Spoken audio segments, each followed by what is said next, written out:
Let's have some dialogue about Trump actually firing the Bureau of Labor Statistics head after receiving the data on job growth. So I'll just share from NBC. President Donald Trump on Friday ordered the firing of the head of the Bureau of Labor Statistics hours after a stunning government report showed that hiring had slowed down significantly over the past 3 months. Taking to True Social, he attacked Erica uh, McIntarfer, the commissioner of the BLS. He claimed that the country's job reports, quote, are being produced by Biden appointee, unquote, and ordered his administration to terminate her. Quote, we need more accurate jobs numbers, Trump wrote. I wonder if these mistakes, these got to be from Donald Trump himself. Okay. He goes on to say, she will be replaced with someone much more competent and qualified. Important numbers like this must be fair and accurate. They can't be manipulated for political purposes. Okay. We're going to come back to this one. I want to highlight that. He intensified his attack in a later post, writing, in my opinion, quote, in my opinion, today's jobs numbers were rigged in order to make Republicans and me look bad, unquote. He didn't cite any evidence for his claim. The BLS on Friday morning reported that the U.S. economy added just 73,000 jobs in July, well below estimates. It also said it had revised the May and June numbers, and they turned out to be lower than previously announced by more than 200,000 jobs. An administration official told NBC News that McIntarfer had indeed been fired. The firing sent shockwaves through Washington, which has already been rattled by waves of terminations through the nearly 7 months of Trump's second administration. Okay, so I have a big problem with this. This is what Vladimir Putin does. This is what dictators do, right? And his framing it as though somehow she is manipulating the data to make him look bad ignores the reality of her situation, and it gives his base reason to believe that she is compromised. But let's look at the reality. Okay, so the reality of the situation is that she is way, way, way more vulnerable than he is, right?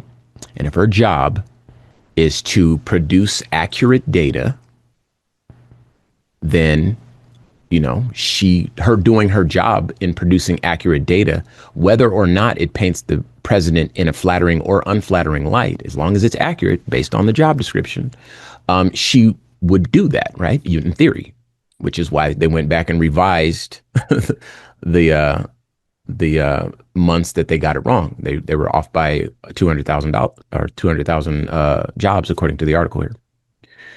So would a person that's vulnerable, because she can be fired, Trump can't, you know, she's a nobody. Trump is literally the president. And he already won the last campaign that he'll have to run legitimately. So there doesn't need to be any reason to paint him in a bad light. And it's been well documented that Republican fiscal policy has overall been more harmful to average citizens than Democratic fiscal policy. And Donald Trump has obviously implemented conservative fiscal policy into this country's economic infrastructure. Okay. And I'll let's put a pin in that, because I'll get back to that conservative fiscal policy, or Trump's specific brand of conservative fiscal policy. So she's vulnerable. She has a job to do. She has no reason to paint this man in an unflattering light. And indeed, his first several months in office, he's been going after people who did nothing wrong. Nothing. They were just black and nearby, or black and a woman, or black. That's it. You know what I mean? And I don't like to always put things in terms like that, but from where I sit, that's how it looks. Are you standing and clapping, Q? Well, anyway, so it doesn't make any sense that she would just go on the offensive now when he's not vulnerable and she is, and just come up with some numbers to make him look bad. It doesn't make sense. But a lot of people that read his posts on his own social media site, um, they will never think beyond what his words tell them to think, right? But I can look at this and say, well, I mean, there's no reason to do that. Like, to what end? Why would she make him look bad? He's going to be president for the next 3.5 years, no matter what she does, right? Now, here's the kicker. This man is the person that came into the office screaming tariffs, right? Now, let's call me a business owner. I am a business owner. I own a few businesses, but let's call me a business owner. And I make widgets and I sell widgets, right?